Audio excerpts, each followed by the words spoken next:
You emerge from the same vinyl chair you've been sitting in for the past 8 hours, peering over the maze of cubicles you're embedded in. You exit the air-conditioned office, and just like that, your work for the day is done, without moving a muscle, without a drop of sweat. Now let me take you back 400 years to an agrarian economy with people laboriously rearing crops and cattle for sustenance while children play carelessly in the swamps. As we examine the significant contrast between the two scenarios, we can agree that we've come a long way, and for the better, right? But are we really better off? In the United States, 23.5 million people suffer from an autoimmune disease, 26 million have food allergies, and 19.2 million suffer from allergic rhinitis. So how are we at this paradox where we've taken leaps in technology but regressed on the health front? Our development as a human species has affected the health of individuals. Cars, white-collar jobs, hand sanitizer. What do the three have in common? How can these seemingly unrelated innovations be affecting our personal well-being? Before cars, people used to walk and get exercise on their daily commute. Before sedentary white-collar jobs, people were more active in their daily lives.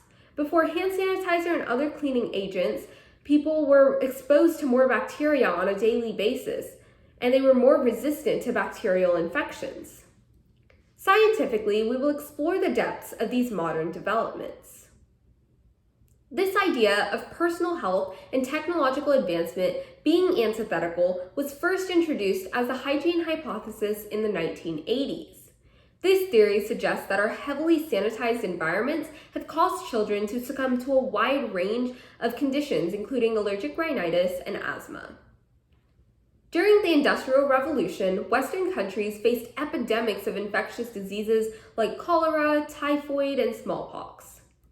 Following this time, these countries took a wide variety of public health measures to decrease the spread of infection, including water decontamination, milk pasteurization, the increased use of antibiotics, and vaccination regimens. However, with the eradication of pathogenic infections, these countries have started to see a rise in allergic and autoimmune diseases in the past 30 years. This correlation is supported by geographical data that illustrates the uneven distribution of such health issues. Immune disorders are pervasive in various regions of North America, but they are significantly less common in South American countries where various infectious diseases, including gastrointestinal and parasitic infections, are present. Another example of uneven geographical distribution is seen in Finland, where diabetes is 6 times more likely than in rural regions of Russia, despite similar genetic backgrounds.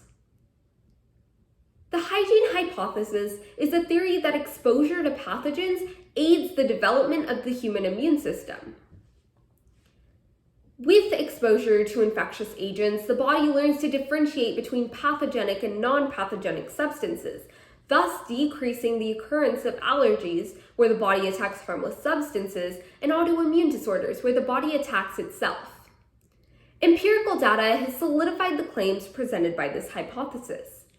Studies from 1998 show that 1 in 5 children in industrialized countries suffered from allergic and autoimmune disorders, including asthma, allergic rhinitis, and atopic dermatitis. Later investigation on immune pathways corroborates the hygiene hypothesis. Immune regulation involves homeostasis between 2 pathways, Th helper 1 and T helper 2, which is Th2 and Th1. These pathways need to be balanced for proper bodily function. The Th1 pathway composes a cellular immune response to viruses and bacteria, and the Th2 pathway composes the body's humoral immunity in response to worms, parasites, and allergens. In the Th2 immune response, helper T cells and B cells produce antibodies against a specific extracellular antigen. However, in industrialized regions, there is a decreased infectious burden through worms and parasites. Thus, the Th2 activity is disproportionately focused on allergens. Without parasites and pathogens to activate Th2 pathways, the immune system pathway is imbalanced, resulting in an increase in autoimmune disorders and allergies. Similarly, a study conducted by Dr. TEDxYouth comparing human microbiomes indicates that this modern change has been net harmful for our gastrointestinal health. Dr. TEDxYouth compared the human microbiomes of Americans to those of a relatively isolated tribe living in the Amazon. The microbiomes of the Americans were substantially less diverse than the microbiomes of the members of the tribe in the Amazon. This study found that the decreased diversity of microbes in our gastrointestinal system is weakening our immune systems. This further illustrates how increasingly sanitized environments are essentially detrimental to our health. Over time, through our technological and social development, we have lost health and wellness. Numerous studies have shown the effects of technological development on personal well-being.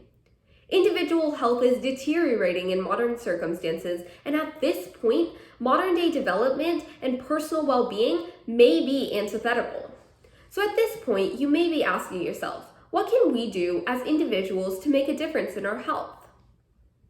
Overall health can best be improved by lifestyle changes to decrease toxic exposure. The human body contains trillions of microorganisms that outnumber human cells 10 to 1. However, our personal well-being is diminishing due to decreased microbiotic diversity because of the toxins we are exposed to on a daily basis.